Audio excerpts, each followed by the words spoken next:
మన తండ్రి అయిన దేవుని యొద్ద నుండి ప్రభువైన యేసుక్రీస్తు వారి యొద్ద నుండి కృపా సమాధానములు మనందరికీ కలుగును గాక. ఆమేన్. దయచేసి కూర్చోండి.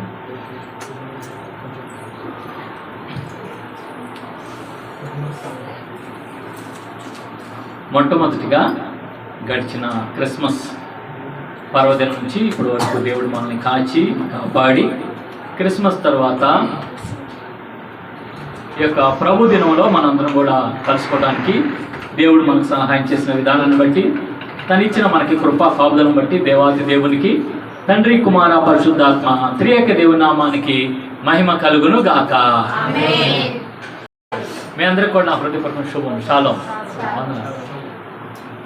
దేవుని యొక్క వాక్య భాగము మనము ధ్యానం చేసుకుందామండి. పరిశుద్ధుడైన లూకా వ్రాసిన సువార్త మొదటిగా చదువుకున్నాము, ధ్యానం చేసుకున్నాము. చదవబడ్డ వాక్య భాగము పరిశుద్ధుడైన లూకా వ్రాసిన సువార్త 2వ అధ్యాయము 33 నుంచి మనము వాక్య భాగాన్ని చదువుకుంటూ వచ్చాము. మనము ఇప్పుడు ఒక పాట కూడా పాడుకుంటూ వచ్చాం. ఏం పాట పాడుకుంటూ వచ్చామండి? నీ సమాధానము దాసుని ఎప్పుడు. క్రిస్మస్ మొన్న జరుపుకుంటూ వచ్చాం మనం. క్రిస్మస్ తర్వాత ఆదివారం అంటారు. ఇది ఇప్పుడు ఈరోజు ఏ వారమో క్రిస్మస్ తర్వాత ఆదివారం. సరే, క్రిస్మస్ రోజు మనం దేని గురించి మనం ధ్యానం చేసుకుంటూ వచ్చాము? యేసుక్రీస్తు ప్రభువారి జననం గురించి, పుట్టుక దినం గురించి మనం ధ్యానం చేసుకుంటూ వచ్చాము. అయితే యేసుక్రీస్తు ప్రభువారు పుట్టిన తరువాత జరిగిన సంఘటన ఈరోజు మనం చదువుకున్న సంఘటన. యేసుక్రీస్తు ప్రభువారు పుట్టిన తరువాత ఏం జరిగింది? యేసుక్రీస్తు ప్రభువారి యొక్క తల్లిదండ్రులు అక్కడ ఉన్న యెరూషలేము దేవాలయంలోకి బిడ్డను తీసుకుని వెళ్ళేది. యేసయ్యని చిన్న బిడ్డగా పసిబాలుడిగా ఉన్నప్పుడు యేసయ్యని తీసుకొని వెళ్తూ వచ్చారు. అక్కడ సుమయోను అనే ఒక యాజకుడు ఉన్నాడు. ఎవరంటే ఆయన పేరు ఇంగ్లీష్లో సిమియోన్ అంటారు. సుమయోను అనే ఒక యాజకుడు అక్కడ ఉండి పరిచయం చేస్తూ ఉండేవాడు. ఆయన ఎలాంటి వాడు అని చెప్పి రాయబడిందంటే 2వ అధ్యాయంలో 25వ వచనం చూడండి. యెరూషలేమునందు సుమయోను ఒక మనుషుడు ఉండేను. అతడు నీతిమంతుడును భక్తిపరుడునై ఉండి ఇశ్రాయేలు యొక్క ఆదరణ కొరకు కనిపెట్టువాడు, పరిశుద్ధాత్మ అతని మీద ఉండెను. ఎలాంటి వాడని చెప్పేసి ఇక్కడ యాజకుడి గురించి సుమయోను గురించి రాయబడిందంటే నీతిమంతుడును భక్తిపరుడుగా ఉన్నాడు, ఇశ్రాయేలు యొక్క ఆదరణ కోసం కనిపెట్టుకుంటూ తన యొక్క పరిశుద్ధాత్మ నింపుదలతో ఉన్నవాడు. ఎవరైనా సుమయోను. అయితే ఈ సుమయోను ఎవరి కోసం కనిపెట్టుకుంటున్నాడు? ఆదరణ కోసం కనిపెట్టుకున్నాడు. ఇశ్రాయేలుకి ఆదరణ ఏ విధంగా దొరుకుతుంది అంటే అక్కడున్న పరిస్థితుల ద్వారా, అక్కడ పరిస్థితులు ఒకసారి మన హిస్టరీ ఒకసారి జ్ఞాపకం చేసుకుందాం. మనం ఎప్పుడు చెప్పుకుంటూ ఉంటాం. ఏంటిది అంటే ఈ ప్రపంచాన్ని 4 సామ్రాజ్యాలు పరిపాలించేసింది. 4 సామ్రాజ్యాలు. మొదట బబులోను సామ్రాజ్యము ప్రపంచం మొత్తాన్ని పరిపాలన చేసింది. బబులోను సామ్రాజ్యం అనగానే మనకు గుర్తు రావాల్సింది ఎవరనంటే దానియేలు, షద్రక్, మేషక్, అబేద్నెగో. అలాగే నెబుకద్నెజరు కింద ఈ దానియేలు, షద్రక్, మేషక్, అబేద్నెగోలు దేవుడి గురించి సాక్షిగా వాళ్ళు ఉంటూ వచ్చారు. ఈ బబులోను సామ్రాజ్యం తర్వాత ఈ సామ్రాజ్యాన్ని హస్తగతం చేసుకున్నది, ఆక్యుపై చేస్తుంది, లేదంటే డామినేట్ చేసింది, ఆ అధికారం చేజిక్కించుకుంది ఎవరంటే మాదీయ పారసిక సామ్రాజ్యం. మీదో పర్షియన్ అంటారు. మీదో పర్షియన్ సామ్రాజ్యం. ఈ మీదో పర్షియన్ సామ్రాజ్యానికి చక్రవర్తులుగా ఉంది ఎవరు అనంటే ఎవరా చక్రవర్తులు? కోరేషు, దర్యావేషు, కోరేషు. ఈ దర్యావేషు సమయంలోనేమో దానియేలుని సింహపు గుహలో పడేయటం జరిగింది. కోరేషేమో కొంతమందిని యెరూషలేము దేవాలయం కట్టడానికి పంపించేస్తూ వచ్చారు. చాలా మందిని పంపించేస్తూ వచ్చాడు. కోరేషుని ఏమంటాడంటే దేవుడు, తండ్రి అయిన దేవుడు, నా దాసుడైనా నేను ఏర్పరచుకున్న నా సేవకుడైన కోరేష్ అని అంటాడు. అలాగని చెప్పేసి బబులోను రాజు అయిన నెబుకద్నెజరు కూడా నా సేవకుడైనా బబులోను రాజు అని అంటాడు, నా సేవకుడైన నెబుకద్నెజరు అని అంటాడు. కాబట్టి ఇక్కడ ఒక పాయింట్ మనం గమనించాల్సింది ఏంటంటే ఇహలోక రాజ్యాధిపతులు కూడా ఎవరి సేవకులు?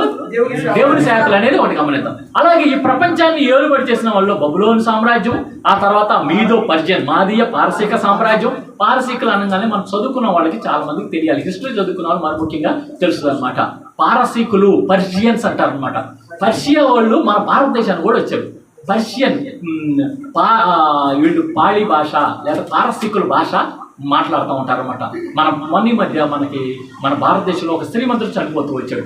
ఆయన టాటా అంటారు, రతన్ టాటా. ఆయన పారసీకుడే. ఈ మాదీయ పారసీకులు మన భారతదేశానికి కొంతమంది వలస వచ్చారు అనమాట.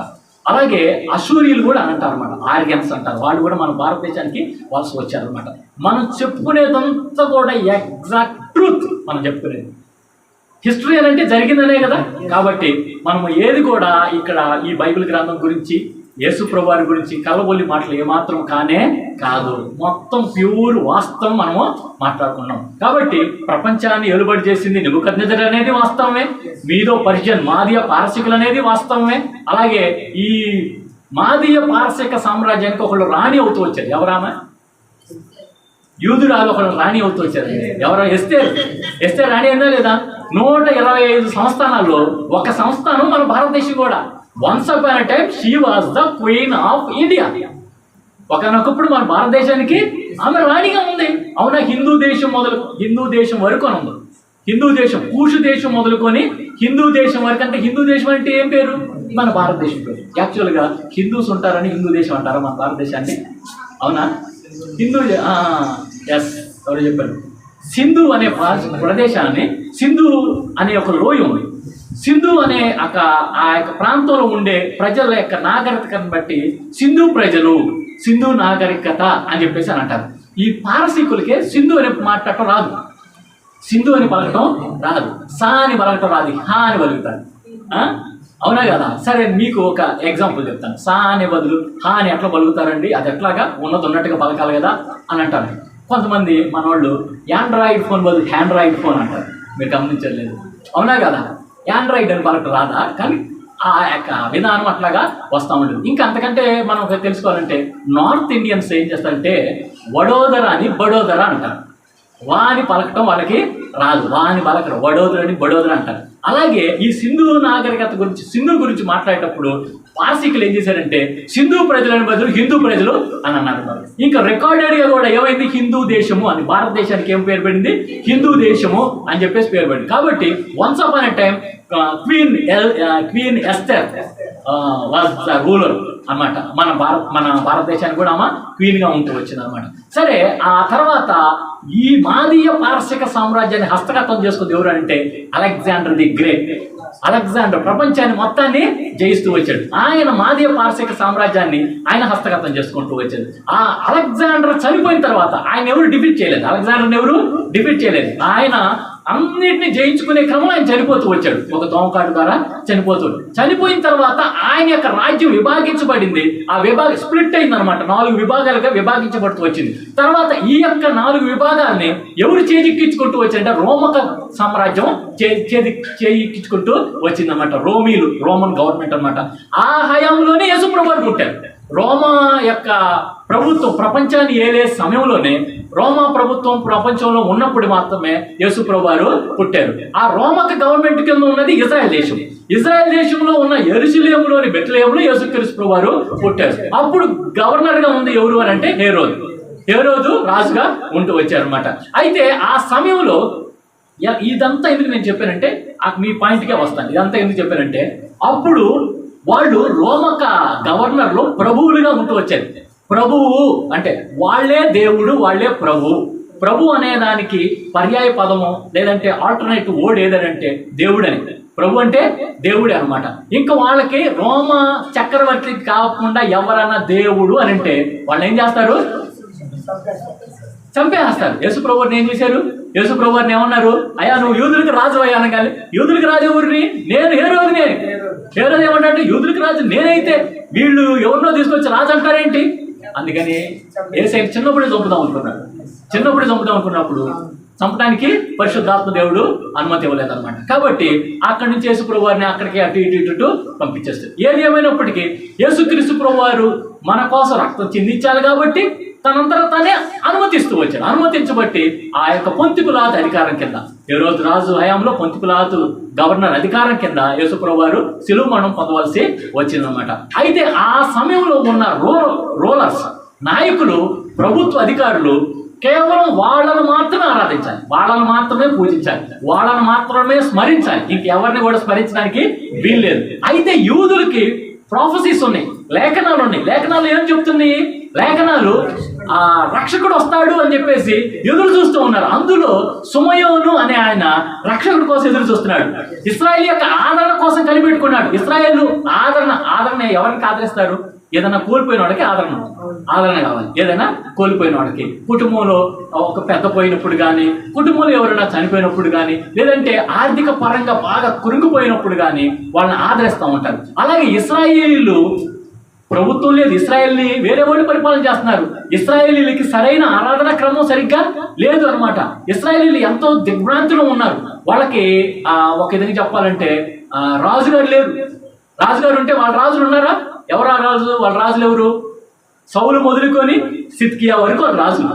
సౌలు, తర్వాత దావీదు, తర్వాత సొలొమోను, వీళ్ళందరూ రాజులు ఉన్నారా? యేసుప్రభు వారు ఉన్న టైంలో రాజరికం ఉందా? రాజరికం లేదు. వీళ్ళు వేరే వాళ్ళ కింద బాండేజ్ లో, బానిసత్వంలో ఉంటూ వచ్చారు.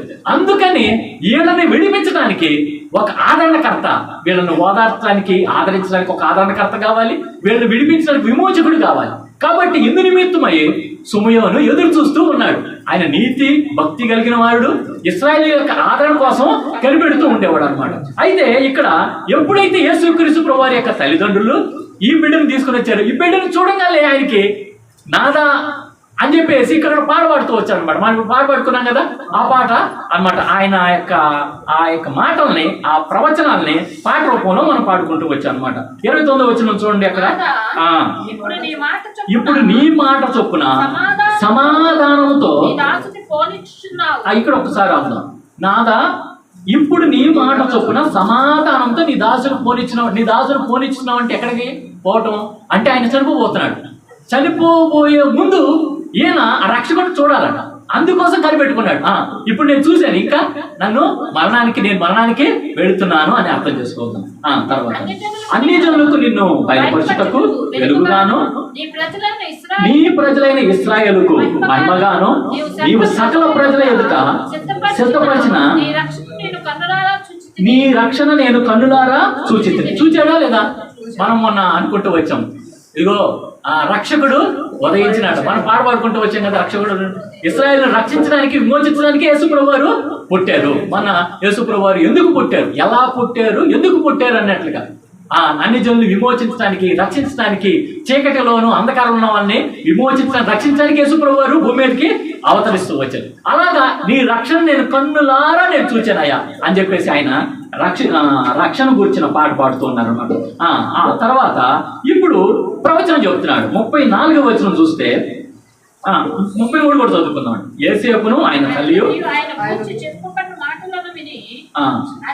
ఎప్పుడైతే ఈ సుమయోని చేతుల్లో యేసుప్రభు వారు ఉన్నారో, ఎప్పుడైతే ఈయన ఈ ప్రవచన వాక్యాలు మాట్లాడుతూ ఉన్నారో, యేసేపు మరియలు వీళ్ళిద్దరు కూడా ఎంతో ఆశ్చర్యపడిపోతూ వచ్చారు. ఎందుకు ఆశ్చర్యపోతూ వచ్చారు? మా బిడ్డ ఎంత గొప్ప ధన్యుడా అని. ఆ బిడ్డ రక్షకుడు అన్నమాట తెలుసు, యేసు అని పేరు పెట్టాలని తెలుసు. అయితే ఆ బిడ్డ కోసం ఈ సుమయోను అనే యాజకుడు కనిపెడుతున్నాడు అన్న సంగతి వీళ్ళకి తెలియలేదు. ఈ బిడ్డ యొక్క గొప్పతనాన్ని బట్టి వాళ్ళు ఆశ్చర్యపోతూ వచ్చారు. ఆ బిడ్డ పేరు ఏమని ఉంది? యెషయా భక్తుడు ఏమని చెప్తాడు? ఆశ్చర్యకరుడు. మనకి శిశువు పుట్టెను, కుమారుడు అనుగ్రహించబడును, ఆయన ఆశ్చర్యకరుడు. ఇప్పుడు తల్లిదండ్రులు బిడ్డను చూసి ఏమనుకున్నారు? ఆశ్చర్యపోయారు. సుమయోనేమో, అయ్యా నా యొక్క జీవితం ఇంతటితో నేను ఇంకా వెళ్ళటానికి సిద్ధపడుతున్నాను, అయ్యా నేను దేని కోసం అయితే కనిపెడుతున్నాను, ఎవరి కోసం అయితే కనిపెడుతున్నాను, ఆ రక్షకుడు వచ్చాడు, పుట్టి ఉన్నాడు అని చెప్పేసి చేతిలో ఉన్నాడు. ఇప్పుడు ఆ యేసుప్రభు వారి ఎవరి చేతిలో ఉన్నాడు? ఒక దేవుడు. ఒకసారి మనం ఊహించుకుంటే, ఒక దేవుడు ప్రపంచాన్ని మొత్తాన్ని సృష్టించిన వాడు.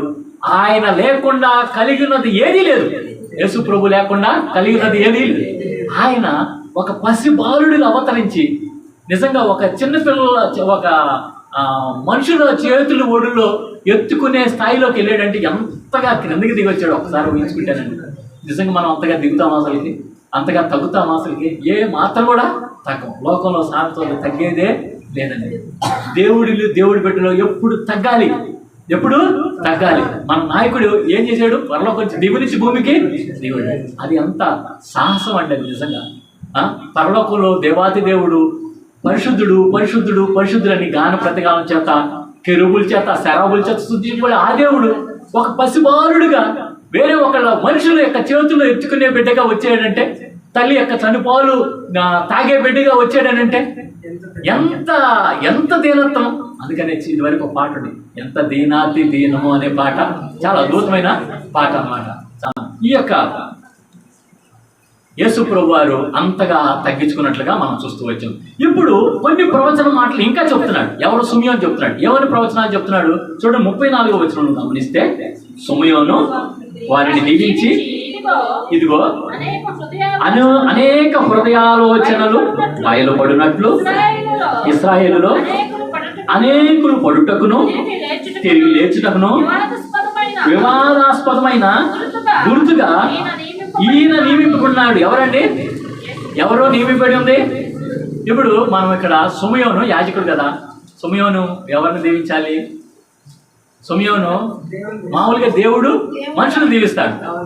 ఇప్పుడు యేసయ్య తల్లిదండ్రులు దీవించబడ్డారు, కానీ యేసయ్యని దీవించారా? మనం గమనిస్తే గొల్లలు దీవించారా? యేసయ్యని దీవించారా? మామూలుగా ఎప్పుడన్నా హ్యాపీ బర్త్డే అప్పుడు ఫంక్షన్ అప్పుడు పిలుచుకున్నారనుకోండి, ఎవరన్నా మనం బయట వాళ్ళని పిలుచుకుంటాం, వాడు వచ్చి అందరూ ఏం చేస్తారు? బెడ్ మీద చేతుల నుంచి దీవించాం. కానీ వేరే జీసస్ క్రైస్ట్ యేసయ్య దగ్గరికి వచ్చేసరికి ఏం చేశారు? వీళ్ళందరూ ఆరాధిస్తూ వచ్చారండి. వీళ్ళందరూ ఏం చేశారు? యాక్చువల్గా పసిబిడ్డని దీవించాలి, కానీ ఈయన రక్షకుడు, ఈయన దేవుడు, ఇశ్రాయేలుని విమోచించేవాడు అని చెప్పేసి సుమియోను వారి తల్లిదండ్రులను దీవించాడు. యేసయ్యను మట్టుకు గణపరుస్తూ వచ్చాడు. ఈ యేసయ్య ఎలాంటి అంటే అనేకుల యొక్క హృదయాలోచనలు ఎరిగి ఉన్నవాడు, అనేకుల యొక్క హృదయాలోచనని బయలుపరిచేవాడు. ఎవరు? యేసయ్య హృదయాలోచనని ఎరిగిన దేవుడు, బయలుపరిచే దేవుడు. అంతేకాకుండా అనేకుల్ని పడగొట్టేవాడు, నిలబెట్టేవాడు. పడగొట్టేవాడు ఆయనే, నిలబెట్టేవాడు ఆయనేగా ఉన్నాడు అన్నట్లుగా సుమియోను ప్రవచిస్తూ వచ్చాడు. ఇంకా చూడండి, మరియు నీ హృదయంలోనికి ఒక ఖడ్గము దూసుకొని పోవునని ఆయన తల్లి అయిన మరియతో చెప్పాడు. అంటే ఏంటండి? ఒక ఖడ్గము నీ హృదయంలోకి దూసుకొని పోవునంటే ఎస్ హల్లెలూయా, సచేతనే హల్లెలూయా. యేసుక్రీస్తు ప్రభువారు సర్వలోక పాప పరిహార్థంగా ఆయన చనిపోతాడు. అయితే ఆ తల్లి హృదయము ఖడ్గం దూసుకుపోయినంతగా బాధపడుతుంది. ఎందుకంటే యేసు ప్రభువారు అవమానించబడతాడు, కొట్టబడతాడు, దున్నబడతాడు, సిలువేయబడతాడు, చంపడానికి అనుమతించబడతాడు అని ఇవన్నీ ఒక స్త్రీ తట్టుకోగలుగుతుందా? అయితే ఆమె హృదయంలోంచి ఒక ఖడ్గము దూసుకుపోతుందని చెప్పి సుమియోను ముందుగానే ప్రవర్తిస్తూ వచ్చాడు. తర్వాత వచ్చింది మరియు ఇప్పుడు ఈ సబ్జెక్ట్ అయిన తర్వాత మళ్ళీ ఇంకొక సబ్జెక్ట్ వచ్చిందండి. ఆషేరు గోత్రికురాలైన అన్నా గురించి వచ్చింది. బైబిల్లో ఇద్దరు ఒకే పేరు కలిగిన వాళ్ళు, సిమిలర్ పేర్లు కలిగిన వాళ్ళు ఉన్నారు. ఎవరాళ్ళు? సిమిలర్ అన్నా. సుమియోను పాత నిబంధనలో షిమియోను, సుమియోను పాత నిబంధనలో షిమియోను. షిమియోను ఎవరండి? షిమియోను ఎవరు? షిమియోను ఎవరు? యాకోబు 12 మంది గోత్రకర్తలు ఉంటారు కదా, అందులో ఒకళ్ళు షిమియోను అన్నమాట. రూబేను, షిమియోను, గాదు, ఆషేరు, నఫ్తాలి, యేసేపు, బెన్యామీను, ఈ 12 మంది ఉన్నారు. చాలా మంది ఉన్నారు చూసారా? ఇందులో ఒకళ్ళు ఎవరంటే షిమియోను. ఈ షిమియోను పేరే ఎవరు పెట్టుకున్నారు? ఇక్కడ యాజకుడు సుమియోను అని చెప్పేసి ఒక పేరు మనం చూస్తూ వచ్చాం. అన్న పాత నిబంధనలో ఏ పేరు? హన్న, HANNA అన్న అన్నమాట. ఈ అన్న ఆషేరు గోత్రికురాలైతే ఆమె వివాహం అయ్యి 7 సంవత్సరాలు పెనిమిడితో కాపురం ఉండిన తర్వాత ఆ తర్వాత మిగతా 84 సంవత్సరాలు ఆమె సజీవురాలుగా ఉంది. ఈ సజీవురాలు ఉన్న సమయం మొత్తం ఏం చేస్తూ వచ్చిందండి? దేవాలయంలో ఉంటూ ఉపవాస ప్రార్థనలతో రేయింపగళ్ళు సేవ చేయించు ఉండేను. చూడండి ఎంత గొప్ప ధన్యత. ఇక్కడ ఇద్దరు గురించి మనకి ఇక్కడ మెన్షన్ చేసినట్లుగా ఉంది. ఒకటి సుమియోను కూడా ఎంతో నీతిపరుడుగా, భక్తిపరుడుగా, ఇశ్రాయేలుకి ఆదరణ కొరకు కనిపెట్టుకొని పరిశుద్ధాత్మ చేత నింపబడిన వ్యక్తిగా ఇక్కడ కనిపిస్తున్నాడు. ఇక్కడ చూస్తేనేమో ఆషేరు గోత్రికురాలైన అన్నా కూడా చూస్తే ఏమో కూడా దేవాలయం విడువక ఆమె నిరంతరము రాత్రి మగళ్ళు ఉపవాస ప్రార్థన చేత దేవుడికి సేవ చేసే బిడ్డగా ఇక్కడ కనిపిస్తుంది. అంతేకాకుండా ఈమె ఎవరి కోసం కనిపెట్టుకుంటుందో చూద్దాం. తర్వాత వచ్చి చూస్తే ఆమె కూడా ఆ గడిలోనే లోపలికి వచ్చి దేవుని కొనియాడి యెరూషలేములో విమోచన కొరకు కనిపెట్టుకున్న వారందరితో ఆయనను గూర్చి మాట్లాడుతున్నాడు. ఈ యొక్క ఆషేరు గోత్రికురాలైన అన్న చిన్న బిడ్డ పసిబిడ్డ చూడగానే ఏం చేయాలి? దీవించాలా లేదా? దీవించిందా? సుమియోను దీవించాడా? సుమియోను దీవించలేదు, అన్న దీవించలేదు. కారణం ఏంటి? Who was he? Who is he? ఎవరైనా రక్షకుడు, దేవుడు. కాబట్టి ఆ దేవుడిని వీళ్ళు దీవించాడేంటి? ఆయన చేత వీళ్ళు మనం దీవించబడాలి. అందుకని ఈ అన్న ఏం చేసిందనంటే ఆయన్ని కొనియాడి కనపరిచినట్లుగా చూస్తూ వచ్చాం. అంతేకాకుండా అనేకులు కూడా తెలియపరుస్తుంది ఎవరి కోసం, ఎవరి విమోచన కోసం మనం కనిపెట్టుకున్నామో ఆ విమోచకుడు వచ్చి ఉన్నాడు. ఇదిగో దేవాలయానికి వచ్చి ఉన్నాడయ్యా. ఆ యొక్క విమోచకుడి కోసం మనం ఎన్నాళ్ళు కనిపెట్టుకున్నాం అని చెప్పేసి ఆమె మనకి ఇక్కడ వీళ్ళిద్దరు కూడా మనకు ఒక మాదిరి చూపిస్తున్నారు. ఒకటి సుమియోను ఆదరణ, ఈయన ఆదరణకర్తగా మనకు కనిపిస్తున్నట్లుగా మనకి రుజువు అవుతోంది. అలాగే విమోచకుడిగా కూడా ఎవరు? యేసు ప్రభువారు విమోచకుడిగా ఉన్నట్లుగా ఈ అన్న యొక్క వెయిటింగ్ లో, నిరీక్షణలో మనకు కనిపిస్తుంది. సరే, ఇప్పుడు మనము పత్రికా పాఠ్యభాగంలోకి వెళ్దామండి. పత్రికా పాఠ్యభాగంలోకి వెళ్తే పత్రికా పాఠ్యభాగంలో పౌలు గారు, అపోస్తలుడైన పౌలయ్య గారు ఏం తెలియపరిచాడు అనేది ఒకసారి జ్ఞాపకం. అపోస్తలుడైన పౌలు గలతీయులకు రాసిన పత్రిక 4వ అధ్యాయము 1వ వచనం నుంచి మనం చదువుకుంటూ వచ్చామండి. అయితే 4వ అధ్యాయంలో 1వ వచనం నుంచి మనం ఇవన్నీ చదువుకుంటూ వచ్చాం కాబట్టి అది నేను క్లుప్తంగా వివరించడానికి ప్రయత్నం చేస్తానండి. ఏమని రాయబడింది ఒకసారి 1వ వచనం చదవండి. మరియు నేను చెప్పున్నదేమనగా వారసుడు అన్నిటికీ కర్త అయి ఉన్నను, బాలుడై ఉన్నంత కాలము అతనికి దాసునికి ఏ భేదం లేదు. ఇక్కడ ఒక వ్యక్తిత్వం గురించి చెప్తున్నాడు. వారసుడు బాలుడు గురించి తెలియపరుస్తున్నాడు. ఎందుకనండి ఈ విషయం చెప్పాడు అని అంటే, ఈ ఇశ్రాయేలీలు గలతీయులకు రాసిన పత్రిక, గలతీయుల్లో సంఘం ఎట్లా ఉందనంటే మొదట రక్షించబడ్డారు. మొదట రక్షించబడిన తర్వాత అంటే ధర్మశాస్త్రం నుంచి విమోచించబడ్డారు. ధర్మశాస్త్రం నుంచి విమోచించబడి మళ్ళీ ఎటువైపు తిరిగారంట? మళ్ళీ ధర్మశాస్త్ర కార్యక్రమాల్లోకి వెళ్ళిపోయారు. ధర్మశాస్త్ర కార్యక్రమాలు అంటే ఏముంటాయి? అట్లా వెళ్ళిపోయారు. ఇంకా యూద ఆచారాల్లోకి వెళ్ళిపోయారు. మోషే నియమించిన ధర్మశాస్త్ర ఆచారాల్లోకి వెళ్ళిపోయారు. గలతీ సంఘానికి పౌలు గారు ఎంతో అద్భుతమైన పరిచయం చేస్తూ వచ్చారు. పరిచయం చేసి అక్కడ సంఘాన్ని నిలబెట్టిన తర్వాత ఈ సంఘస్థులు ఎట్లా అయిపోయారంటే ఆత్మానుసారంగా ప్రారంభించారు, శరీరానుసారంగా పరిపూర్ణులు అవుతున్నారట. 3వ అధ్యాయం 1వ వచనంలో చూడండి ఏమని రాయబడిందో. ఓ అవివేకులైన గలతీయులారా, మిమ్మును ఎవడు భ్రమ పెట్టెను? సిలువ వేయబడినట్టుగా యేసుక్రీస్తు మీ కనుల ఎదుట ప్రదర్శింపబడింది కదా. అంటే ఇక్కడ అవివేకులైన గలతీయులారా ఏమైంది? వీళ్ళు ఎట్లా ఉన్నారంట? క్రీస్తుని మీ ఎదుట నేను ప్రదర్శింపజేస్తూ వచ్చాను కదా, క్రీస్తుని మీకు చూపిస్తూ వచ్చాను కదా. అయితే 2వ వచనం చూస్తే ఇది మీ కనుల ఎదుట ప్రదర్శింపబడిగా ఇది మాత్రమే మీ వలన తెలుసుకొని కోరుచున్నాను. ధర్మశాస్త్ర సంబంధ క్రియల వలన ఆత్మను పొందితిరా లేక విశ్వాసంతో వినుట వలన పొందితిరా? ఇక్కడ ధర్మశాస్త్రం గురించి మాట్లాడుతున్నారు. అంటే వీళ్ళు విశ్వాసం ద్వారా యేసుక్రీస్తుని సొంత రక్షణ ఎరిగి ఉన్నారు. మళ్ళీ ఏం చేస్తున్నారు? ఎక్కడికి వెళ్తున్నారు? మళ్ళీ లాలోకి వెళ్తున్నారు, ధర్మశాస్త్రంలోకి వెళ్తున్నారు. ధర్మశాస్త్రమును నెరవేర్చి కొట్టివేయడానికి యేసుప్రభు వారు వచ్చారని చెప్పేసి పౌలు గారు సువార్త ప్రకటించారు. యేసుప్రభు వారిని నమ్మితే చాలు మనం నీతిమంతులుగా తీర్చబడతాం. ధర్మశాస్త్రం ప్రకారంగా నీతిమంతులు కాదు. ఒకప్పుడు ధర్మశాస్త్రం ప్రకారంగా నడుచుకుంటే వాళ్ళు నీతిమంతులు. అయితే ఇప్పుడు యేసుప్రభు వారు ఏం చేశారు? ధర్మశాస్త్రాన్ని నెరవేర్చి కొట్టివేస్తూ వచ్చాడు. కాబట్టి ఇప్పుడు యేసుప్రభు వారిని నా యందు విశ్వాసం వస్తే మీరు నీతిమంతులుగా తీర్చబడతారు. పౌలు భక్తులు అదే బోధిస్తూ వచ్చాడనమాట. అయ్యా, మీరు యేసుప్రభు వారిని నమ్ముకుంటే చాలు మీరు నీతిమంతులుగా తీర్చబడతారు. చూడండి అక్కడ 3వ అధ్యాయంలోనే 26వ వచనం గమనిస్తే,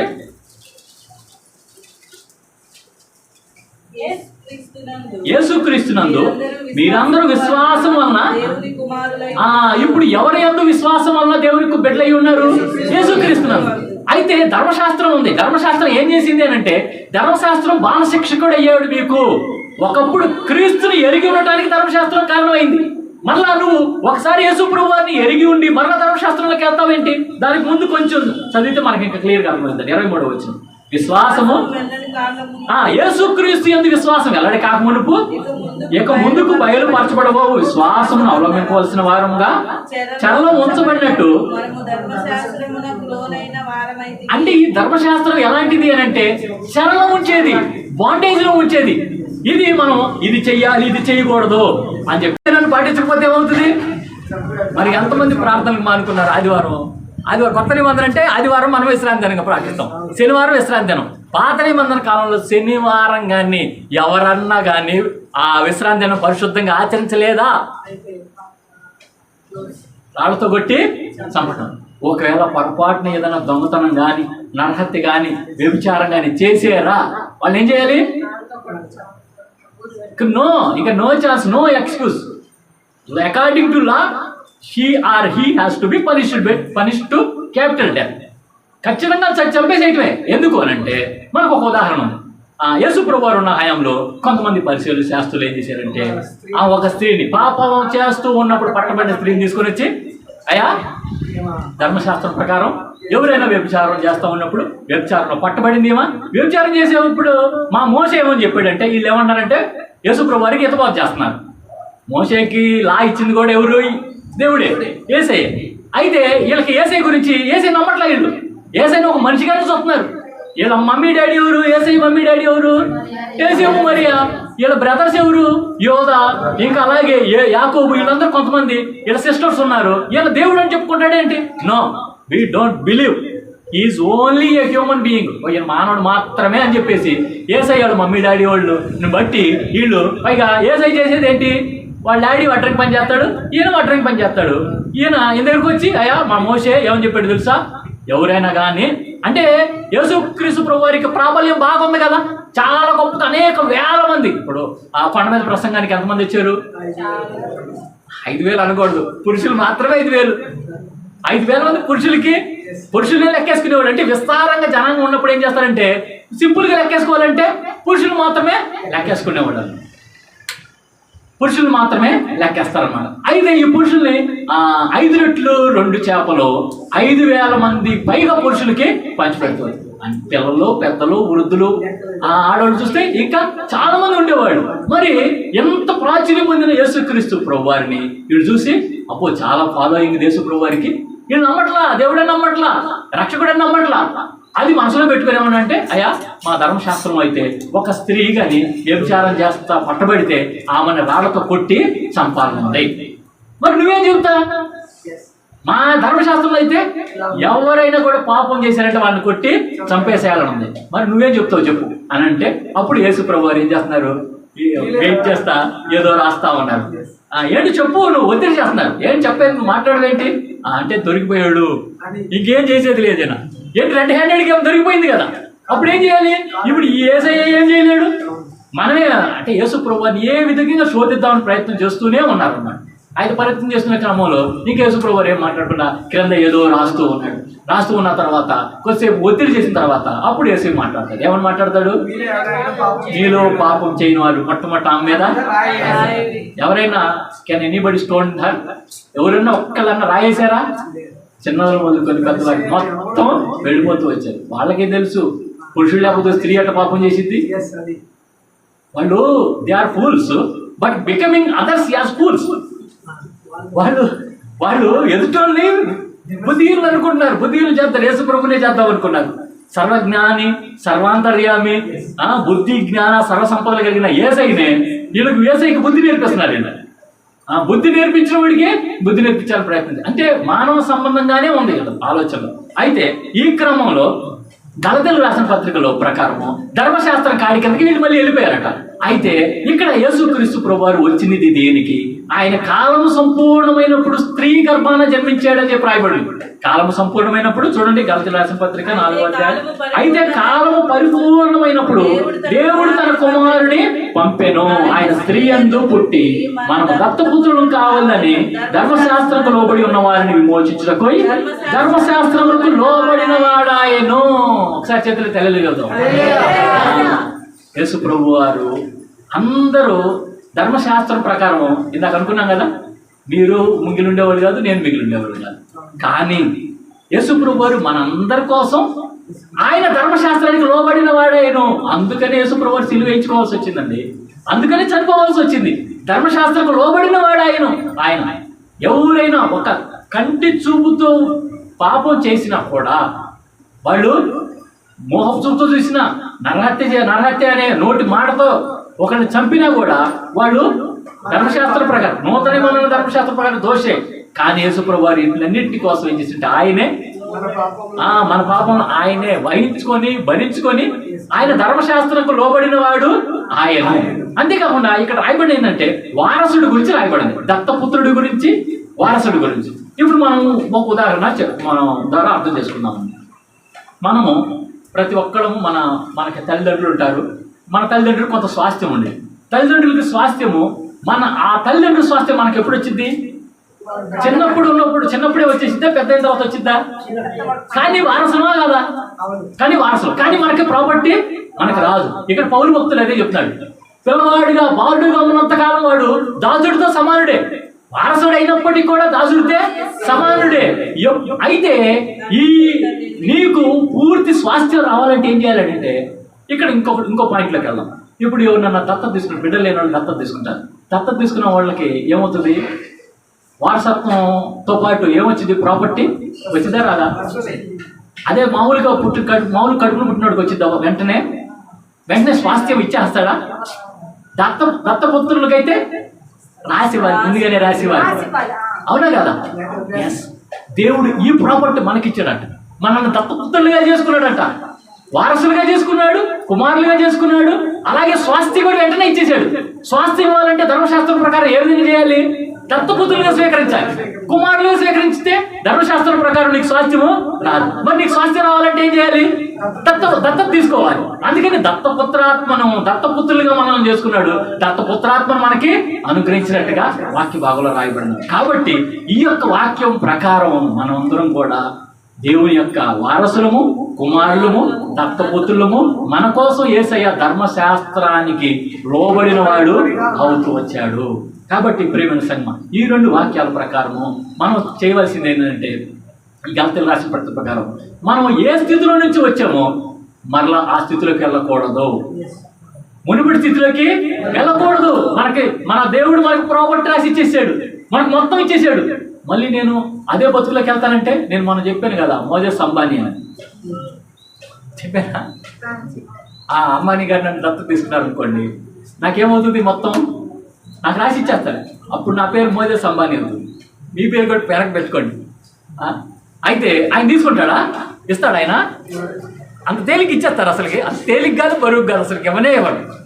అంత ప్రాపర్టీ ఇస్తారా? ఎవరు? కానీ యేసయ్య అయితే మనకి దత్తపుత్రాత్మని, మనకి ఆ దత్తతని మనం తీసుకొని మనకి ఆ ప్రాపర్టీ ఇచ్చేసాడు. కాబట్టి మనం అందరం కూడా ఇప్పుడు యేసయ్య కుమారులుగా, కుమార్తెలుగా కొనసాగించాలి. అయితే ఏ జీవితంలో నుంచి ఆ జీవితం కొనసాగించచ్చా? అయితే ఈ గలతీయ సంఘవస్తులంట మళ్ళీ మునుపటి ఎరక ప్రాంతంలోకి వెళ్ళిపోయారట. ఏం వెళ్ళిపోయారు? చూడండి ఒకసారి గలతీయులకు రాసిన పత్రిక 4:10 గమనిస్తే, మీరు దినములను, మాసములను, ఉత్సవ కాలములను, సంవత్సరములను ఆచరించుచున్నారు. మీ విషయమై నేను పడిన కష్టము వ్యర్థమైపోనేమో అని మిమ్మల్ని గురించి భయపడుచున్నాను. వీళ్ళు ఏం చేస్తారంటే దినాలు, కాలాలు, మాసాలు, సంవత్సరాలు పాటిస్తున్నారట. అయ్యో, నేను మిమ్మల్ని కూర్చున్న ప్రయాసం మొత్తం నాకు వ్యర్థమైపోతుంది అని చెప్పేసి ధర్మశాస్త్రం ప్రకారం కూడా కొన్ని కాలాలు ఉన్నాయండి, ఆ కాలాలు పాటిస్తాను. సరే, ఇప్పుడు మనం ఉన్న కల్చర్ ప్రకారం మన గురించి, లైఫ్ గురించి చెప్పుకున్నాం. మనం ఎలాంటి స్థితిలో నుంచి దేవుడు మనం నడిపిస్తూ వచ్చాడు? పాపం స్థితిలో నుంచి, అంధకార స్థితిలో నుంచి, విగ్రహారాధన స్థితిలో నుంచి, అలాగే దేవుడిని ఎరుగని స్థితిలో నుంచి ఎరిగే స్థితిలోకి దేవుడు మనల్ని నడిపిస్తూ వచ్చాడు. ఇప్పుడు ఆ స్థితిలో నుంచి మనం నడిపించబడిన మనం మళ్ళీ వెనక్కి వెళ్తున్నాం. ఏ విధంగా వెళ్తున్నాం? చాలా మంది వెళ్తున్నారు. ఎట్లాగ వెళ్తున్నారు? ఒకసారి మనం ఉదాహరణ చెప్పుకుంటే, కొంతమంది పెళ్ళిళ్ళకి ఏం చేస్తూ ఉంటారు? పెళ్ళిళ్ళకి ముహూర్తాలు పెట్టించుకుంటూ ఉంటారు. ముహూర్తాలు పెట్టించుకుంటారా లేదా? ఇప్పుడు కూడా పెట్టించుకుని ఉన్నారండి. ఇప్పుడు కూడా పెట్టించుకున్నా ఉన్నారు. అమావాస్య తప్పు, రాహుకాలం, శనీశ్వరుడు ఉంటాడు, కొంచెం ఉంటాడంట శనీశ్వరుడు, వద్దు రాహుకాలం వద్దు అని అంటూ ఉంటారు. ఇంకా అలాగే అమావాస్య రోజు ఏది చేయడానికి ఇష్టపడరు అన్నమాట. ఇంకో చేస్తారంటే ఇక్కడ సంబంధించిన పూజారులు ఉన్నారు కదా, వాళ్ళ దగ్గరికి వెళ్ళి, ఏమండి మా అమ్మాయి కుమార్తె వివాహం అండి, కొంచెం ముహూర్తం పెట్టండి అని చెప్పేసి దేవుడిని ఎరిగి బాప్తీసం తీసుకొని వెళ్తూ ఉంటారు. వెళ్ళొచ్చు అట్లాగా వెళ్ళేవాళ్ళు ఉన్నారు. సరే, ఏమనండి సిద్ధాంతం దగ్గరికి వెళ్ళొచ్చారండి ఇప్పుడే, ముహూర్తం ఎప్పుడా అని చెప్పేసి, ఎంగేజ్మెంట్ ఎలాగ అయిపోయిందిగా, ఎంగేజ్మెంట్ అయిపోయింది కదా, ముహూర్తం కోసం చూస్తానండి. నేను విని అసలు ఎంత పౌలు గారు కూడా ఇట్లా మాట్లాడుకుంటారంటే గలతీ సంఘస్థులు ఎలా మాట్లాడు, అయ్యో నేను మీ ఇచ్చిన కష్టం నాది వ్యర్థమైపోతుంది, ఎంత ప్రయాస, నేను మీకోసం ఎంత ప్రయాసపడ్డాను, మీరు ఏ స్థితిలో ఉండేవాళ్ళు తెలుసా. చూడండి 8వ వచనంలో చూస్తే 4:8, ఆ కాలమందైతే మీరు దేవుని ఎరుగని వారై నిజమునకు దేవుళ్ళు కాని వారికి దాసులై ఉంటుంది కానీ ఇప్పుడు మీరు దేవుణ్ణి ఎరిగిన వారును మరి విశేషముగా దేవుని చేత ఎరుగుబడిన వారునై ఉన్నారు కనుక బలహీనమైనవి నిష్ప్రయోజనమైనవినైనా మూల పాఠముల తట్టు మరలా తెలియనేలా మునుపటి వల్లే మరలా వాటికి దాసులై ఉండగోనేలా. నిజం చెప్తున్నాను, నన్ను ఏమనుకోవాలి, అనుకున్నా పర్వాలేదు, చెప్పాలి కాదు. కాళ్ళకి నల్లతాడు ఎందుకు కట్టుకుంటారు మనోళ్ళు? కాళ్ళకు నల్లతాడు కట్టుకోవటం, బొగ్గకి నల్లదే, ఏ దృష్టి పడిద్ది? ప్రార్థన, మరి ప్రార్థన ఎందుకు చేసుకోవడం? ఎదుటి దృష్టి పడిద్ది అనుకుంటే ప్రార్థన ఎందుకు చేసుకోవడం? ప్రార్థన చేసుకోబాకండి. ప్రార్థన చేసుకునేది దేనికి? అయ్యా నీ కృప కాపుదల ఈ బిడ్డ చుట్టూంచయ్యా, నీ దేవదూతలు అగ్నిజ్వాలుగా నిలబెట్టయ్యా అని ప్రార్థన చేయించుకొని వెళ్ళిపోయి అమ్మ ఎట్రా బొట్టు పెడదాం, ఏంటది పెట్టచ్చా? మా పిల్లలకి ఏనాడు కూడా బొట్టు కానీ కాలికి తాడు కానీ పాలు కప్పుకుంటారని చెప్పి చేతికి ఏదో పెడతారు. నో, అవన్నీ ఏదైనా అది కామన్గా వచ్చేదే. అవన్నీ కామన్గా ఒక బిడ్డ పుట్టిన బిడ్డకి ఇవన్నీ వస్తానే ఉంటాయి. నువ్వు ఈ ఫార్మాలిటీస్ పాటించకపోయినా వస్తాయి, పాటించినా వస్తాయి. కానీ దృష్టి జాతానాయి. దేవుడిని ప్రార్థన చేసుకుంటే చాలు, యేసుక్రీస్తునామమున అంధకార శక్తులు జాతానాయి, లైవ్ అయిపోతాయి. యేసునామములో చెప్తాను, నిజంగా నేను కొంతమంది మాంత్రిక సాక్షి విన్నాను. యేసునామములో కానీ మన బిడ్డని కానీ మనం కానీ ప్రార్థన చేసి బయటికి పంపిస్తే బిడ్డ చుట్టూ దేవుడి కృప కాపుదల ఉండేది. Nothing will harm to our childrens. ఏది కూడా మనల్ని ఎంత మాత్రం హాని, దృష్టి కూడా ఏమీ పడలేదు. మన పొగలు చొక్కేందుకు, నల్ల చొక్కేందుకు అది అవసరమా? కాలికి తాడు అవసరమా? ఫ్యాషన్ అయిపోయింది కూడా కొంతమందికి. మనోళ్ళని నేను దేవుడిని ఎరిగినోడు కట్టుకుంటున్నారు, నాకు అది బాధేస్తుంది. అయ్యో ఏంటి, ఏం చేస్తున్నారు వీళ్ళు? పెద్దోళ్ళు చూస్తేనేమో, పెద్దోళ్ళు పిల్లలకి బాప్తిస్మాలు ఇస్తుంటే అయ్యా ఇప్పుడు కాదులే, తర్వాత బాగా చదివించిన తర్వాత సెటిల్ అయిన తర్వాత అప్పుడు పెళ్ళికి ముందు బాప్తిసం అవుతుంది. అప్పుడు ఆత్మ సంబంధమైన బాప్తిసం అవుతుందా? నిజంగా దేవుడిని సొంత రక్షకుడు ఎరిగిన తర్వాత బాప్తిసం, అది వేరు, ఇది చాలా జాగ్రత్తగా ఉండాలండి. మనం మళ్ళీ లోకంలోకి వెళ్తాం. గలతీ సంఘం అదే పరిస్థితిలో ఉందంట. అయ్యో మీ గురించి నేను ఎంత ప్రయాసపడ్డాను, నా ప్రయాస మొత్తం ఏమైపోతుంది? మిమ్మల్ని ఎవడు జడగొట్టాడు అని అంటాడు. మొదటి అధ్యాయం చూస్తే మిమ్మల్ని ఎవడు భ్రమ పెట్టాడు? అయ్యా మిమ్మల్ని ఎవడు జడగొట్టాడు? నేను మీకు సిలువ వేయబడిన క్రీస్తుని నేను ప్రదర్శన చూపించాను కదా, మళ్ళీ మీరు ధర్మశాస్త్రంలోనే కాడిలోకి వెళ్తున్నారు. ఒకప్పుడు మీ ఆ కాడి కింద బానిసత్వం కింద దాసత్వం కింద నుంచి వచ్చేసారు, మళ్ళీ దాసత్వంలోకి వెళ్తున్నారేంటి? మీకోసం ప్రాపర్టీ దేవుడు మీ గొప్ప వాగ్దానాలు మీకోసం దాచిపెట్టించాడు. అయితే మీరు ఆ స్థితిలోకి వెళ్ళొద్దయ్యా, మీ గురించి నా ప్రయాసం వ్యర్థం కానివ్వకండి అని చెప్పేసి ఈ పౌలు గారు ఇక మొత్తం గలతీ సంఘానికి ఆత్మఫలం గురించి, శరీర కార్యాల గురించి 5వ అధ్యాయంలో చెప్తాడు. ఆత్మఫలం ఏంటి అంటే ఆత్మీయంగా జన్మించిన వాళ్ళు ఏ విధంగా ఉండాలంట? ఆత్మఫలం ఫలించే వారిగా ఉండాలి. శరీర సంబంధులు ఏ విధంగా ఉంటారు అని చెప్పేసి ఇక్కడ కంపారిజన్ చెప్తూ వచ్చాడు. ధర్మశాస్త్రం అనేది శరీర సంబంధమైనది. ధర్మశాస్త్రం ఏ విధమైందండి? శరీర సంబంధమైనది. యేసుక్రీస్తు ప్రభువారిని విశ్వసించిన ఆత్మ సంబంధమైన వాడుగా ఉంటారు. కాబట్టి యేసుక్రీస్తు ప్రభువారిని అనుసరించే వారిగా ఉంటాం. మనం ఇంకా దినములను, మాసములను, ఉత్సవ కాలాలని, సంవత్సరాలు ఆచరించాల్సిన అవసరం లేనే లేదు. మా వివాహానికి ఏ ముహూర్తం లేదండి. మా వివాహానికి ప్రార్థన చేసుకోవడం ఎప్పుడు అనుకూలత అయితే ఆ అనుకూలతను బట్టి పెట్టించుకున్నామని, అసలుకి ఏనాడు కూడా పలానాడు సంప్రదించాలని ఏది కూడా లేనే లేదు. అంతా కూడా దైవిక క్రమం చొప్పుననే కొనసాగుతూ వచ్చింది. మనం కూడా ఇప్పుడు కూడా చెప్తున్నాను, మనం దేవుళ్ళలోకి వచ్చిన తర్వాత ఇంకా ఇలాంటి చీకటి కార్యాలు కానీ లేదంటే పాత కార్యాలు కానీ మనం పాత జీవితంలో చేసేది చూసారా, దేవుడికి నిష్ప్రయోజనమైనవి, బలహీనమైనవి రాయబడాలి. ఏంటి అంటే ఇవన్నీ కూడా నిష్ప్రయోజనమైనవి, బలహీనమైనవి, ఇవన్నీ కూడా మనం పాటించకూడదు. కాబట్టి మనం ఏ విధంగా ఉండాలంటే సుమియోన్ ఏ విధంగా ఉన్నాడు? సుమియోన్ ఏ విధంగా ఉన్నాడు? ఆదరణ కోసం కనిపెట్టుకుంటూ ఉన్నాడు. ఇశ్రాయేలు విమోచన కోసం కనిపెట్టుకుంటూ ఉంది అన్న. కాబట్టి నువ్వు నేను కూడా ఏ విధంగా ఉండాలంటే దేవుడి యొక్క రాకడ కోసం కనిపెట్టుకున్నాం. ఇప్పుడు మనం దేని కోసం కనిపెట్టుకుంటున్నాము? రాకడ కోసం కనిపెట్టుకుంటున్నాం. కాబట్టి ఎప్పుడు కూడా రాకడ అనే దాని విషయం. ఆనాడే వాళ్ళు మొదటి రాకడ కోసం కనిపెట్టుకున్నారు. సుమియోను అన్న మొదటి రాకడ కోసం కనిపెట్టుకున్నారు. మొదటి రాకడ వచ్చేసింది. చూడంగానే సంతోషపడిపోయాడు. అయ్యా ఇందుకోసం మేము ఎదురు చూస్తున్నాం అయ్యా అని చెప్పేసి ఆ అన్న ప్రకటిస్తూ వచ్చింది. అలాగే సుమియోను అందరికీ తెలియపరుస్తూ వచ్చాడు, ఆరాధిస్తూ వచ్చాడు, ప్రకటిస్తూ వచ్చాడు. మనం కూడా ఇప్పుడు ఏం చేయాలంటే మనం చేయాల్సింది ఏంటంటే అంధకారంలో నుంచి ఆశ్చర్యకరమైన వెలుగులోకి వస్తూ వచ్చాం. ఆ యేసు ప్రభు వారిని మన హృదయంలో జన్మింపజేసేటట్లుగా మన యేసు ప్రభు వారిని సొంత రక్షణ ఎరిగి ఉన్నాం. మనం చేయాల్సిన కర్తవ్యం ఏంటంటే ఇంకా అనేకులు అంధకారంలో ఉన్న వాళ్ళని, నిష్ప్రయోజనమైనవి, బలహీనమైన ఉన్న వాటిలో ఉన్న వాటిని మనం ఏం చేయాలి? దేవుళ్ళలోకి నడిపించాలి. మనం నిజ దేవుడిని ఎరిగిన తర్వాత ఇలాంటి వాళ్ళు ఎంతమంది ఇలాంటి అంధకార స్థితిలో ఉంటున్నారు. నిజంలో దేవుని కాని వాళ్ళకి ఒకప్పుడు మృక్కినారంట. ఎవరు? గలతీ సంఘస్థులు. ఇప్పుడు మనం తెలుసుకున్నాం నిజంలో దేవుని కాళ్ళు ఎవరు, నిజమైన దేవుడు ఎవరు అని చెప్పేసి. యేసుక్రీస్తు ప్రభువారు అందరి కోసం ధర్మశాస్త్రానికి లోబడిన వాడు అవుతూ వచ్చాడు. మన కోసం రక్షకుడు భూమి మీదకి దివి నుంచి భూమి మీదకి దిగి వచ్చాడు. కాబట్టి ఈ రక్షకుడిని నమ్ముకున్నాం మనము, ఈ యేసు ప్రభువారిని నమ్ముకున్నాం మనము. యేసు ప్రభువారి గురించి తెలియజేస్తే ఈ కాడి, ధర్మశాస్త్ర కాడి అని బంధకాలు వచ్చిన లాగలుగుతామా లేదా? ప్రేమ చూపించగలుగుతామా లేదా? చాలా మంది ఏం చేస్తారంటే అన్నిజనులతో సహవాసం చేస్తారు. అన్నిజనులతో సహవాసం చేస్తారు కానీ ఏనాడు కూడా యేసు ప్రభువారిని వాళ్ళకి తెలియచేయదు. యేసు ప్రభువారిని వాళ్ళకి తెలియచేయదు. తెలియజేయకపోతే నష్టం ఏంటంటే నువ్వు రక్షించబడ్డావు, ఎదుటిని రక్షించలేదు. నష్టం ఏమైందంటే నువ్వు కూడా అందులోకి వెళ్ళిపోతావు. నువ్వు ఆ జిగట గల దొంగ ఊబి నుంచి బయటపడ్డావు, మళ్ళీ ఎక్కడికి వెళ్తావు? వాళ్ళు ఏం చేస్తారు? దుష్ట సాంగత్యము మంచి నడవండి. మనం వెళ్తామా? వాళ్ళు అవుతామా? వాళ్ళే మనల్ని తాగేస్తారు. అందుకనే చాలా జాగ్రత్తగా ఉండాలి విశ్వాసులు. నిష్ప్రయోజనమైన వాటి జోలికి పోకుండా అలాగా పోయే వాళ్ళని మనం ఏం చేయాలంటే ఆ కాడి కింద ఉన్న వాళ్ళని దేవుడి సన్నిధిలో ప్రార్థన చేసి వాళ్ళని లాగేవారిగా ఉండాలి. మనం ఎవరన్నా దేవుడి స్వార్థ చెప్పాలంటే ఒక చిన్న సీక్రెట్, నాకు తెలిసిన సీక్రెట్ నేను చెప్తానండి. ఆత్మీయ అనుభవంతో చెప్తాను. ఏంటంటే మొదటగా వారి గురించి ప్రార్థన చేయాలండి. మొదటగా వాళ్ళ గురించి ఏం చేయాలి? భారంతో ప్రార్థన చేయాలి.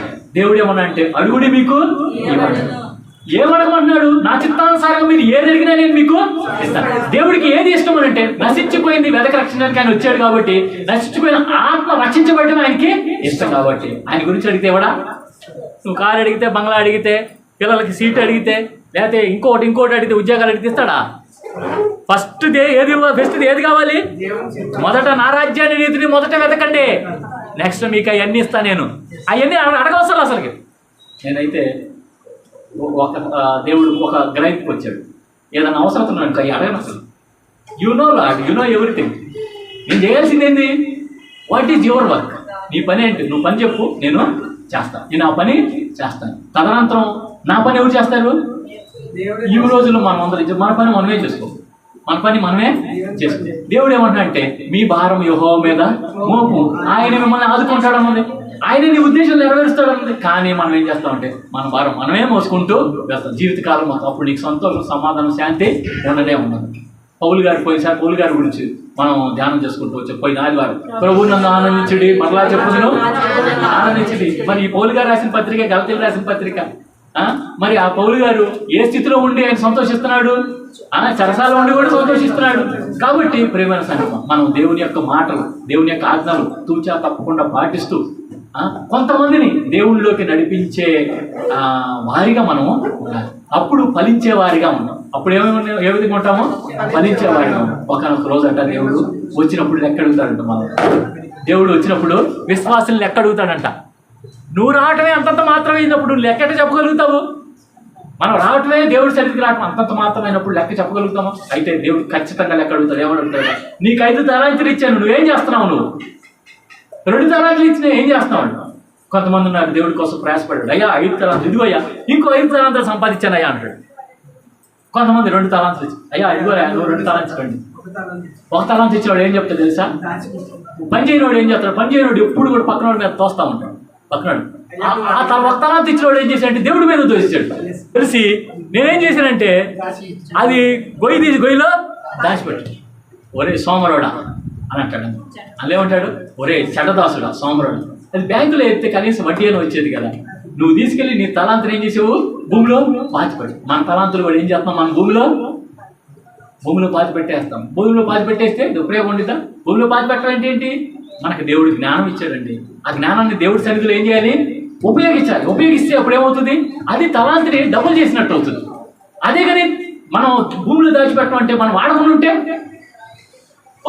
ఏమవుతుంది, ఇంకా అది సోమర్థనం లాగా ఉండిద్ది అన్నమాట. పైగా మనం దేవుడి మీద నేరం వేసేవాళ్ళంగా.